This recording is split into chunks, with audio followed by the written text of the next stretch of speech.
लड़कियों ने बताया कि यहाँ तुम बिकने के लिए आई हो, ये कराची शहर है, वहाँ पे नंगे नंगे गंदे गंदे कपड़े पहना के कभी किसी के सामने लेके जाया जाता था, कभी किसी के सामने बेचने के लिए लेके जाए। जी मुझे भी नंगे कपड़े पहनाए थे, गंदे कपड़े पहनाए थे। इंजेक्शन भी लगाते हैं नशे के बाजू में, कभी हाथ के नस में, ताकि दिमाग सुन्न हो जाए। सुन्न हो के बंदा पड़ा रहे, कोई ना पूछे कुछ खाया है पिया है, किसी चीज़ की परवाह नहीं, बस नशा मिल गया और बस बैठे रहना और अपना काम करना है। दुबई में यही सब कुछ, बार में जाना, पैसे पकड़ने, रात गुजारनी, बार में जाना, पैसे पकड़ने, 2 घंटे गुजारने। 13 साल बाद ये बच्ची इस गंद से, इस दलदल से निकल के आई है। 1 2 3 4 5 6 करके पोषण, जब 8 में जी जी, और जो आखिरी बच्चा था ना वो 8 महीने तक पहुंच चुका था। 6 बच्चे जाया करवाए गए जो कि नाजायज थे, जिसमें उसके ये नील पड़े हुए थे, उसकी ये हड्डियां निकली हुई थी, गर्दन पर निशान थे, जिस्म पर निशान थे। मैंने उसका मैं तेरा दोस्त हूँ, तुझे पैदा करने वाला, मैंने तुझको इतनी सा पाला है, तू मेरे साथ सारी बातें शेयर कर। लगती लानत ऐसे ऐसे चौपाल, लगती लानत ऐसे मैची का चली चार्ज पर, बम से उड़ा दो ऐसे धानों को, बम मार दो, नादरा को बम मार दो। ये बड़े है मुझ और इस तरह का कोई मामला आप में से किसी के साथ चल रहा है और आप डर रहे हैं कि ऐसा कुछ नहीं हो सकता, हमें इंसाफ नहीं मिल सकता, स्क्रीन पर हमारा नंबर शो हो रहा है, हमारे साथ रब्ता करें। हम आपके साथ मिलकर आपकी बच्ची को बाजियाब करवाने को, उसको इंसाफ दिलाने के लिए पूरा साथ दें। अस्सलाम वालेकुम नाज़रीन, आपका मेज़बान मुजाहिद नयाब आपकी खिदमत में हाजिर और आप देख रहे हैं एमएन पॉइंट। नाज़रीन, अगर आप बेटियों वाले हैं, बहनों वाले हैं, तो ये वीडियो आपके लिए। ये बाप 13 साल अपनी इस बेटी के लिए जिद्दोजहद करता है। ये बेटी 2012 में अगवा कर ली जाती है। 13 साल बाद 2025 में ये बेटी अपने बाप को मिलती है और 13 साल तक ये बाप अपनी बच्ची को ढूंढता रहता है। इन 13 सालों में इस बच्ची के साथ जो हुआ, यकीन करें कि सुनकर आंखों से आंसू निकल आएंगे। इस बेटी को नशे पर लगाया गया, इस बेटी को आइस का नशा करवाया गया, इस बेटी को इंजेक्शन तक लगवाया गया और यहाँ तक इस बच्ची के 6 बच्चे वेस्ट करवाए गए। जिस्म फरोशी का धंधा करवाया गया, पाकिस्तान से दुबई स्मगल किया गया और वहाँ पर भी जिस्म फरोशी का धंधा करवाया गया। ये गैंग कौन है, कैसे ट्रैप करती है, बच्ची को अगवा कैसे किया, और ये सारा मामला 13 साल तक दबा क्यों रहा। इस बाप ने अगर 13 साल बाद ढूंढा, 13 साल में क्यों नहीं ढूंढ सका। इसमें हमारे अदारों ने कितनी मदद की। एक गरीब बाप जो कि मजदूर बाप है, उसने अपनी बच्ची को कैसे ढूंढा। बड़ी दिलकराश कहानी है, सुनिएगा। अस्सलाम वालेकुम मेरी बहन।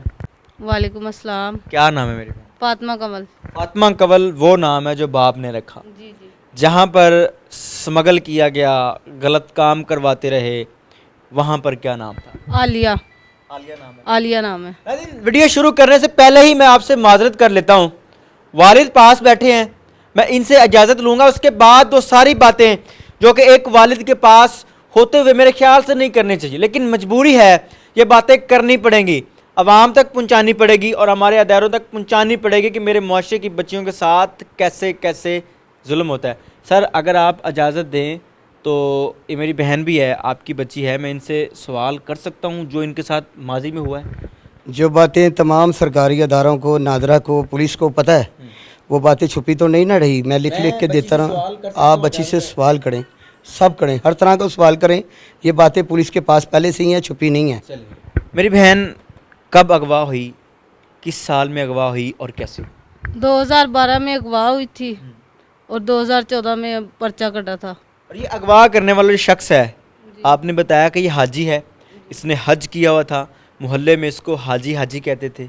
हाजी साहब ने ही अगवा करके जिस्म फरोशी के धंधे पर सेल कर दिया? जी जी, हाजी साहब मोहल्ले में से स्कूल से पढ़ के आई थी, मोहल्ले में ही खेल रही थी गली में, जब होश आया तो वो मेरे साथ थे वहाँ पे कराची में। कहाँ से अगवा किया गया, कोई पता नहीं चला कि कहाँ गई, किसने कोई चीज़ खिलाई, क्या हुआ, कुछ याद नहीं? कुछ याद नहीं, कैसे गई, कहाँ कैसे पहुँची, कैसे बेहोश किया, कुछ याद नहीं है। ये कैसे पता चला कि हाजी साहब ने फिर अगवा किया? वहाँ पे उनको मैंने देखा था। अच्छा, वहाँ पर जिस्म फरोशी के अड्डे पर आपने हाँ, हाजी साहब को देखा था मैंने। तो उन्होंने बताया मैं तुझे लेके भी आया हूँ, बात हुई उनसे मेरी, उधर और कोई मेरा जानने वाला नहीं था सिवाय उनके। 13 साल की खेलने वाली बच्ची जो कि स्कूल से आती है।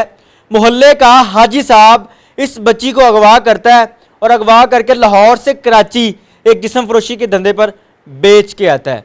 अगली कहानी मेरी बहन, जब होश आया वहाँ पर क्या देखा, कैसे पता चला कि मैं तो लाहौर से अगवा होकर कराची आ गई और यहाँ पर मेरे साथ ये सारा गंदा खेल अब खेला जाएगा, मुझे बेचा जाएगा, कैसे पता चला? लड़कियों ने बताया कि यहाँ तुम बिकने के लिए आई हो, ये कराची शहर है, वहाँ पे नंगे नंगे गंदे गंदे कपड़े पहना के कभी किसी के सामने लेके जाया जाता था, कभी किसी के सामने बेचने के लिए लेके जाए। जी मुझे भी नंगे कपड़े पहनाए थे, गंदे कपड़े पहनाए थे इस मकसद बेचने के लिए कि एक रात के लिए कोई इसको खरीद ले। कोई खरीदता था, कोई नहीं खरीदता था। इस तरह मुझे पता चला कि यहाँ पे हम गंदे कामों के लिए आए। यानी कि बेहुदा लिबास पहनाकर कस्टमर के सामने पेश किया जाता है कि ये लड़की खूबसूरत लगे और इसको कस्टमर खरीद ले। जी जी जी बिल्कुल ऐसा ही। जी मेरे साथ भी हुआ। कितने साल ये सिस्टम चला? 11 साल। 11 साल के अंदर नशे पे कब लगाया और 6 बच्चे जो हैं वो वेस्ट कैसे करवाए? पहले नशे वाली बात बताएं। नशा जो है तकरीबन 2 साल मैंने किया है इसका। 2 साल आइस का नशा किया है, उसके बाद छोड़ा, अपने अब्बू के पास आ गई हूँ। इंजेक्शन भी लगाते हैं नशे के बाजू में, कभी हाथ के नस में, ताकि दिमाग सुन्न हो जाए। सुन्न हो के बंदा पड़ा रहे, कोई ना पूछे कुछ खाया है पिया है, किसी चीज़ की परवाह नहीं, बस नशा मिल गया और बस बैठे रहना और अपना काम करना है। यानी कि नशे के इंजेक्शन लगा कर लड़कियों से जिस्म फरोशी का धंधा करवाते हैं ताकि उसको समझ ही ना लगे क्या चल रहा है, क्या हो रहा है। हाँ, दिमाग सुन्न हो जाता है उससे। आपके साथ ये मामला मेरे साथ तकरीबन नशे वाला मामला 2 साल चला है और उससे पहले जिस्म फरोशी वाला ही चलता रहा है। दुबई गई, दुबई से आई हूँ, तब मेरे ये मिसकैरेज हुए हैं। 13 साल की उम्र में आप अगवा हुई ना? दुबई जाने के लिए पासपोर्ट बनवाना पड़ता है, आईडी कार्ड बनवाना पड़ता है, वो सारा कुछ कैसे बन गया? सब कुछ। मेरे नकली हस्बैंड है मोहम्मद रजाक, भी बन गया? जी शादी जी। अच्छा। उसी ने मुझे डराया। जब मेरे अब्बू ने मुकदमा किया तो मुझे पुलिस ने जब किया कि जाओ गवाही दो, तो उन्होंने बोला अपने बाप के हक में गवाही देगी तो वो तुझे कत्ल कर देगा, मार देगा तेरी इज्जत के पीछे, क्योंकि तूने जो जिस जगह पे तू आ गई है वो बाप तुझे वापस नहीं रखेगा। मैं डर गई थी। मैंने उनके हक में बयान दे दिए कि हाँ ये मेरा शोहर है, ये मेरा आईडी कार्ड है, ये सब कुछ उनके हक में मैंने डर के दे दिया था। लेकिन उस टाइम मुझे इतनी समझ नहीं थी। अब जब समझ आई है तो अब नादरा भी आईडी कार्ड रियल वाला नहीं दे दी और मुझे मारने की कोशिश भी की। कराची से दुबई कैसे स्मगल किया? पासपोर्ट बना के मेरे वीज़े लगे 3 मंथ के। 3-4 दफ़ा वीज़ा लगा है। फिर इन आउट करने के लिए कभी कराची आते थे, कभी किशम में जाके इन आउट कर लेते थे।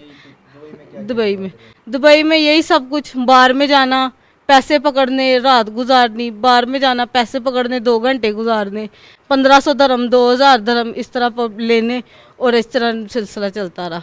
डूब के मर मिटने का मुकाम है नाज़रीन। एक बाप के सामने एक बेटी अपनी कहानी बता रही है। ये वो बेबस बाप है जिसने 13 साल अपनी जूतियां घिसा दी हमारे अदारों के दरवाजे पर चल चल के। पैसा नहीं था ना, मजदूर था। बता रहे हैं कि मैं गुब्बारे बेचकर अपने घर का निज़ाम चलाता था जब ये मेरी बच्ची अगवा हुई। 13 साल अपनी जूतियां घिसाई कि सर मुझे इंसाफ दिला दें, सर मुझे इंसाफ दिला दें, मेरी बच्ची के साथ गलत हो रहा है, मेरी बच्ची को बाज़याब करवा दें। लेकिन अदारों का रिस्पांस क्या था? ज़ीरो। मेरी बहन, बच्चे आप बता रही थी कि मेरे अबॉर्शन करवाए गए, वेस्ट करवाए गए, वो क्या मामला? 1 2 3 4 5 6 करके अबॉर्शन, जब 8 बच्चे जाया करवाए आपके? जी। और जो आखिरी बच्चा था ना वो 8 महीने तक पहुंच चुका था। अच्छा। तो फिर मुझे धोखे से गोलियां खिला के तो फिर उसको मार दिया पेट में ही। फिर मैं दाऊ हॉस्पिटल में दाखिल रही 4 दिन। फिर मेरी डिलीवरी हुई, फिर बेटी हुई थी, उसके गले में वो नाड़ू होता है ना, वो उसके गले में थी, वो मर गई थी। इसके बाद फिर डॉक्टर ने बोला कि ये और मिसकैरेज करवाएगी तो ये मर जाएगी। इसलिए मैंने एक बच्चा पैदा किया जो मेरे पास है, और एक बच्चा जो है वो मेरे उधर वहाँ किसी लड़की का था, वो नाजायज़ ही था, वो फेंकने वाली थी उसको। मैंने उसको बोला इसको फेंको नहीं, इसको मुझे दे दो।